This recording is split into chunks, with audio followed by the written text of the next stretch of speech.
الدين رأس المال فاستمسك به فضياعه من أعظم الخسران.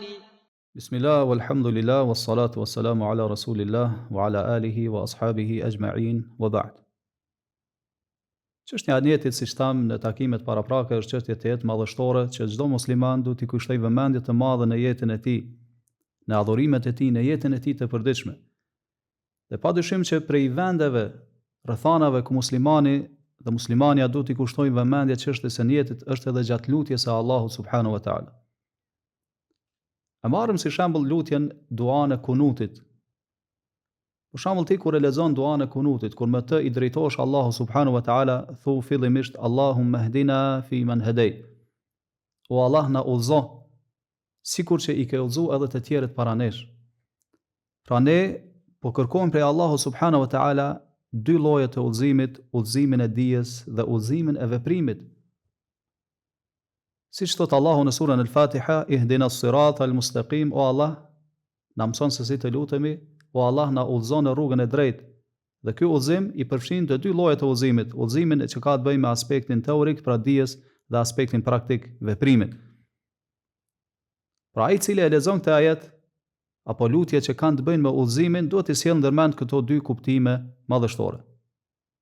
Pastaj fjala Allahumma hdina fi man hadayt, o Allah na udhëzo në mesin e atyre që i ke udhëzuar, apo siç i ke udhëzuar të tjerët para nesh. Kjo është, si thonë dietarët, tawassul, kërkim afrimit te Allahu subhanahu wa taala nëpërmjet përmendjes së begatisë së Allahut ndaj atyre që i ka udhëzuar.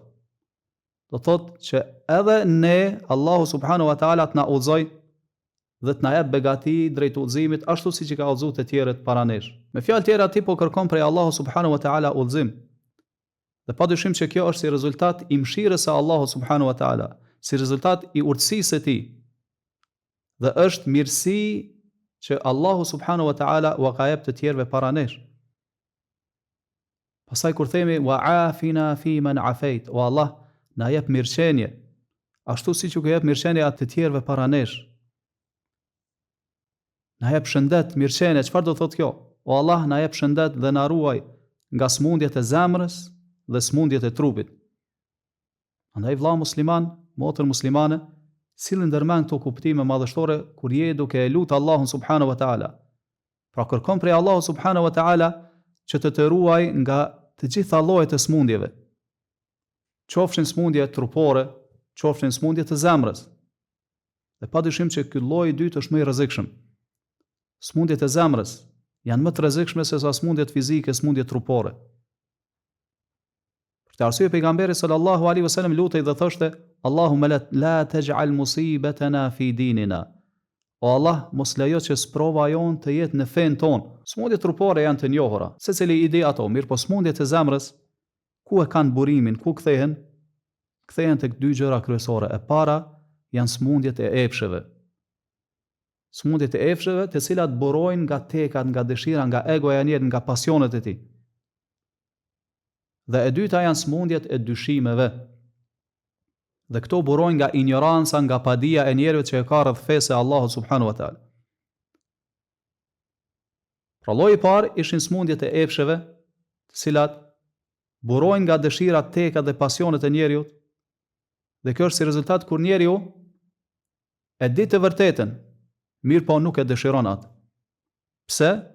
Sepse në veten e tij ka epsh, ka dëshirë, ka teka të cilat bien ndesh me atë që kërkon Allahu subhanahu wa taala prej tij dhe kërkon prej tij pejgamberi sallallahu alaihi wasallam. Lloji i dytë janë smundjet e dyshimeve, të cilat burojnë nga padia, nga ignoranca e njeriut. Pra njeriu ignorant, njeri i paditur rreth fesë e Allahu subhanahu wa taala vepron diçka të kotë dhe mendon se ajo është e vërtetë. Padyshim që kjo është smundje tepër e rrezikshme. Andaj ti kur e lut Allahun subhanahu wa taala me këtë lutje, wa afina fi man afait, sillë ndërmend se po kërkon prej Allahut subhanahu wa taala që Allahu të truaj nga smundjet trupore, fizike dhe po ashtu nga smundjet e zemrës. Pra nga smundjet e dyshimeve dhe smundjet e epsheve. Wallahu a'lam, sallallahu wa sallama ala nabina Muhammad wa ala alihi wa ashabihi ajma'in.